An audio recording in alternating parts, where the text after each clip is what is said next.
ශ්‍රී ලංකාවේ ප්‍රථම අග්‍රාමාත්‍යවරයා ලෙස පත් වූයේ කවුද? නිවැරදි පිළිතුර ඩී.එස්. සේනානායක මහතා.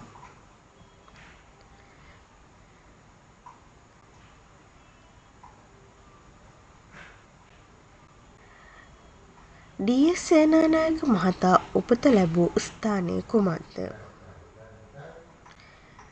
පිළිතුර මීරිගම.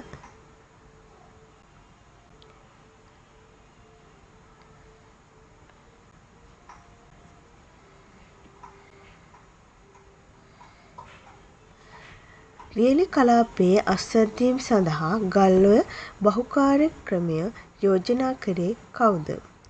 නිවැරදි පිළිතුර ඩී.එස්. සේනානායක මහතා.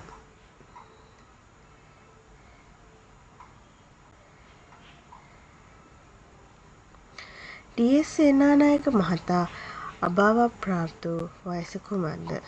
1952.